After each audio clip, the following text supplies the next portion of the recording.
hello, good evening, everybody. So thank you for the opportunity for this event. This is my first time as a speaker in Data Popcorn Crunch. And let me introduce myself. My name is Mikael Dewabrata. I'm from Indonesia. I live in Jakarta since I was born. So for this topics alone, this session is going to be a light session. There's no technical stuff in here. You just enjoy and listen about my experience building a data community in Indonesia. So, I'm now a founder of LearnFolio. So in the end of the session, you can see what is LearnFolio.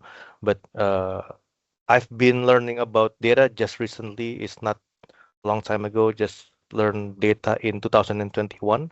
So it's like only like 4 years maybe. So and during that time, I learned a lot. And previously, I was a digital marketer. I do marketing stuff like Facebook management, Instagram ads, something like that. But then I shift my career to as a data analyst. And during those short time, I share the experience. I share my knowledge, my things that I learned in data in several events. And last year, I was speaking in a global event in Outlier Conference. And also this year, I speak in Data Popcorn, and I'm very appreciated for the opportunity. So let's just start. So why I started to sharing things. That is the main question, because people asking me like, why still learning at your age? So the first time I'm learning data is when I was 40 years old.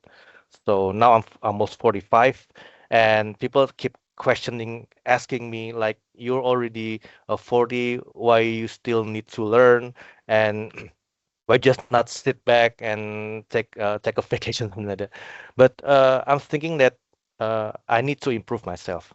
I still have my hunger to learn about knowledge, and that's why the first time people know about my journey is when I share things about internet. So I share things about my journey of learning, and I shared it in Twitter, in now you can call it X, and gain a lot of traction. People interact with the tweet, people retweet it, discuss it, and surprised that I'm still learning. But uh, information like that is not interesting in social media.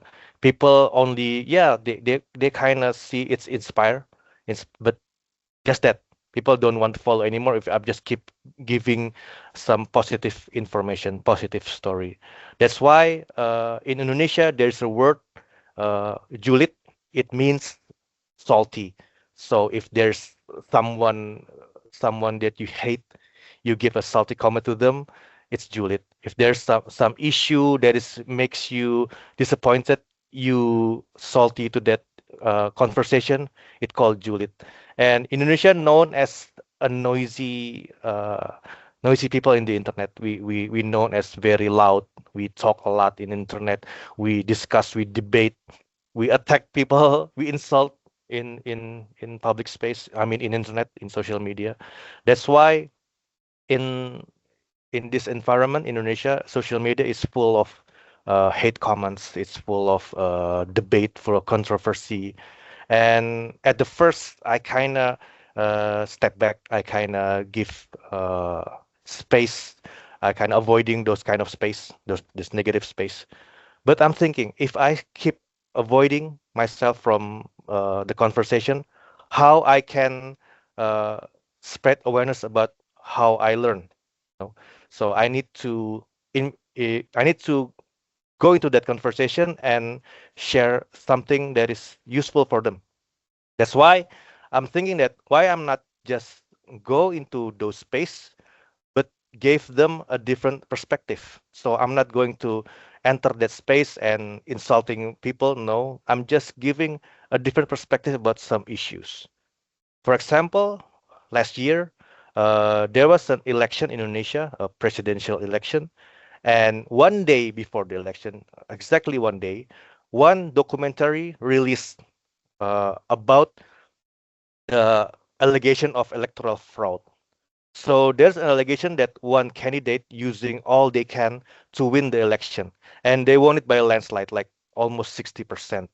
And this documentary is very interesting because they showing it very interesting with visualization, with storytelling, with facts, with bar chart yeah, as you can see in here in the deck, you can see how they use they maximize the visualizations to make it effective and made by a documenter person in Indonesia, Dandi Laksono. He's already a documentary professional, made a lot of videos concerning about Indonesian issue.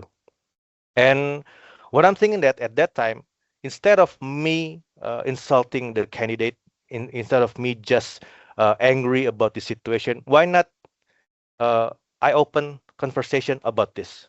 So that's why at that time I made a few threads about how dirty vote effectively telling a story with data. And as you can see here, I participate with the discussion, but with a data perspective. I told the audience about how they processing the data, how they connecting the dot, how they telling the information effectively with data visualization, and it gained traction. People discussing it, people see it informative, people understand that if you want to raise up an issue, you cannot just telling the story in a plain way. You need something more innovative. That's why using visualization and video is going to attract attention. That's why the video itself, the default, gained like more than 9 million of views, and it's very very interesting. You can see it in YouTube. And it can give you a picture about how the election condition in Indonesia. So using this kind of tactics, uh, involving in conversation that is in various conversation, giving data perspective, giving some information that I also got. So I gain followers from 6,000 to 25,000 in 1 year. And currently I have 32.8 thousand of followers. In Twitter, this number is huge because it's hard to get like 10,000 followers in Twitter. So it's kind of difficult. So it got me surprised because I never realized, I never expect that my account going to get this huge follower because my goals at the first time just sharing my learning experience, and then it's grow into one of the prominent influencer in Indonesia in terms of Twitter account. In TikTok, it's nothing, but in Twitter, I'm quite known by by many people. And last year only, I gained like 150 million impression. Okay, so this is an example of how I involve in a discussion, how I start a conversation, how using data, using flowchart, how criticizing infographics that is looks terrible and fix it. That's one example, and gain a lot of attention.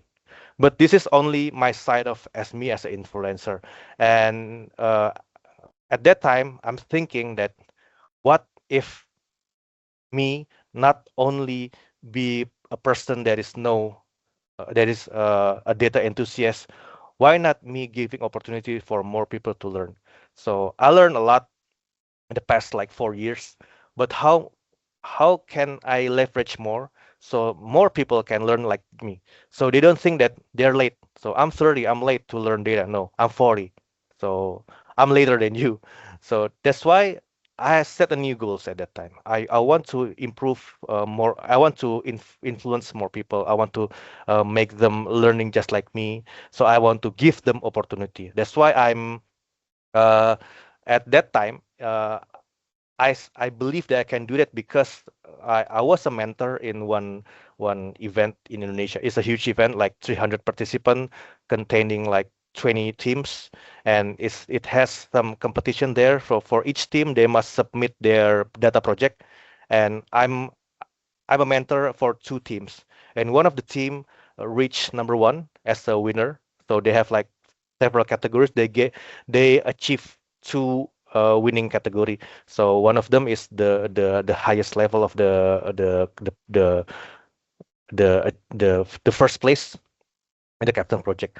So this is encouraged me to share to more people.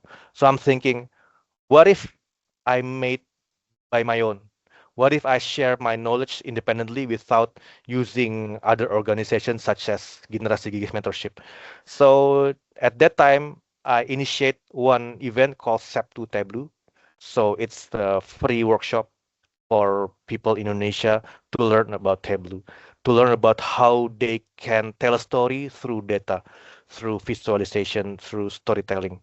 And at that time, when I opened the registration, uh, I got like almost 300 registration, and I select 30 participants. 15 of them is outside of Java. Why I choose half of them outside of Java? Because in Indonesia, most of the population is in Java Island. As you can see here, the red one is in Java Island. So it's like more than 50% of population in this island, but this island only 7% of the total land area. So it's very crowded. If you go to Java Islands, you meet a lot of people. But when you move to different island, it's not as dense like in Java. So that's why and this also the condition that more opportunity is in Pulau Java, in Java Island. That's why this event I share to people outside Java also. And for one example, one of the participants made this dashboard in Tableau.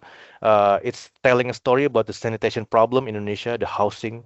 And Rania itself, she lives in Pontianak, which is a different island, and it's like probably hundreds of kilometers from my place, and it's very far from the big city in Indonesia.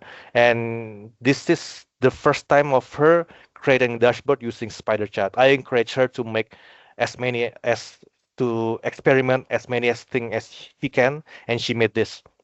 And also the other participant made this dashboard also. And then I'm thinking again, why only Tableau? Why not expand to different kind of tech stacks, different kind of tools? And that's why I also initiated to make something like Tableau Tableau, but with different type of learning for tools.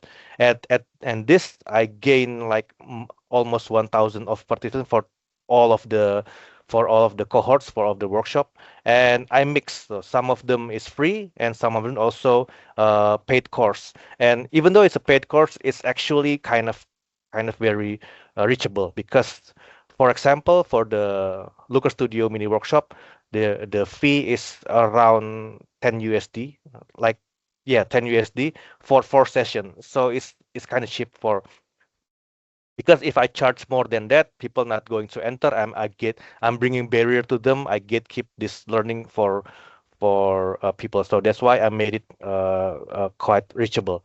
And not only I give opportunity to more people to learn, I also give opportunity for experts to share their knowledge to people that needs their knowledge. That's why in this session, for example, I collaborate with other experts, with other specialists from BI specialist, copywriter, web developer, marketing specialist, sales manager, and mix between data and other things. For example, for the for the bottom left, yeah, you can see here digital ads and reporting dashboard.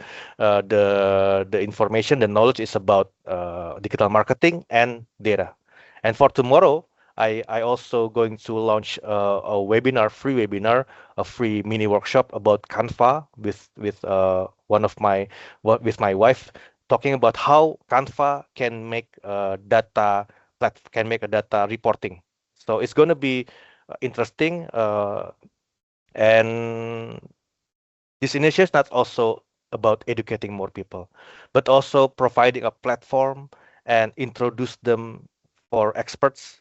So I can connect more experts to new learner, so new learner can have knowledge from the experts. They can network with them, and from the experts they can contribute to the community.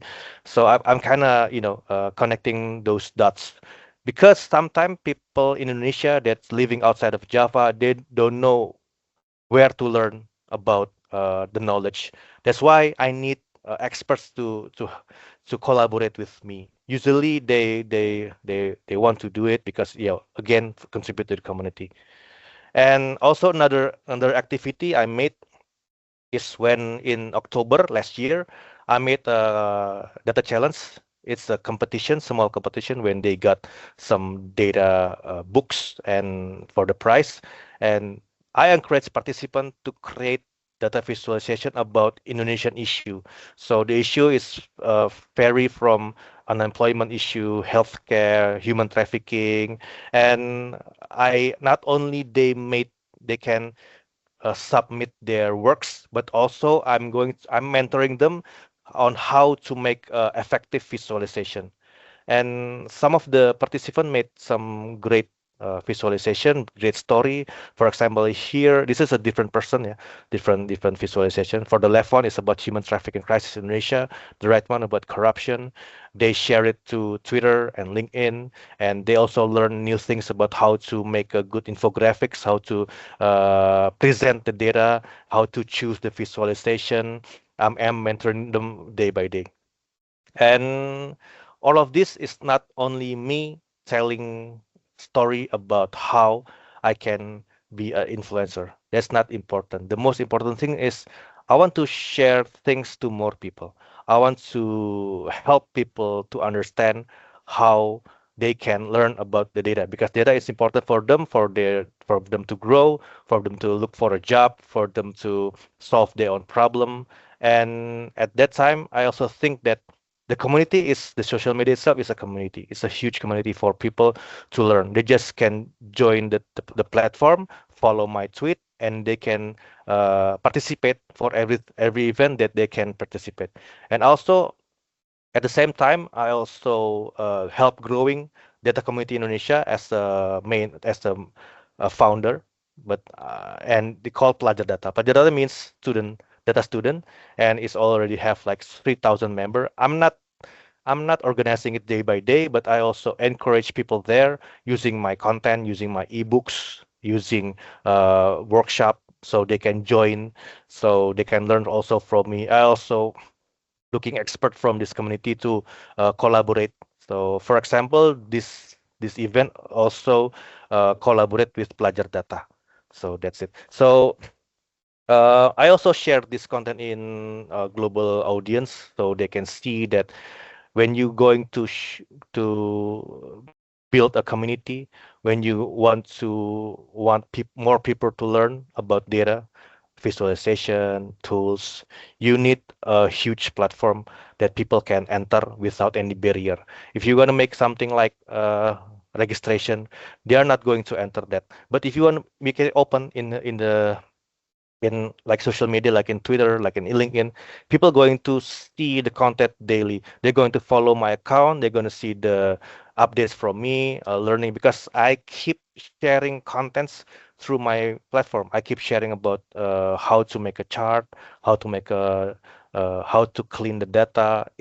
I doing it regularly. Okay. And the spirit is to give opportunity to learn.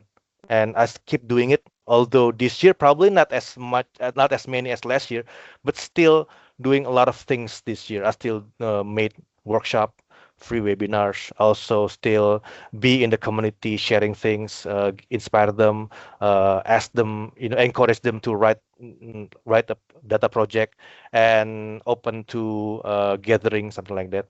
And also in this year also, I made a platform for people that can use for free. For example, it's Learnfolio.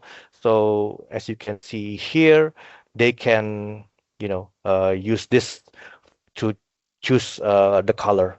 So for example, they want to make a chart and they're kind of confused how to choose the color. I'm using this tool for them to generate. So there's the preset here. This is for free, and they have many languages in here. This one thing that I also developed. Why I'm making this because I believe people need these things to improve. They need to make a data presentation that is effective, also professionals, and I'm helping them with the free tools. And I hope in the coming years I can contribute more and make more event, not only in Indonesia, but I hope I can expand to different countries. So I can start to build the community there, and using the same methodology, involving in conversation and giving them some different perspective so people can learn. So the community itself in the social media, not only in Twitter but also in Threads. I also expanding to LinkedIn, in TikTok, and hopefully I can be beneficial to a lot of people and help them to learn. As I mentioned in here, my spirit is to give opportunity to learn to more people. I think that's it for my session today.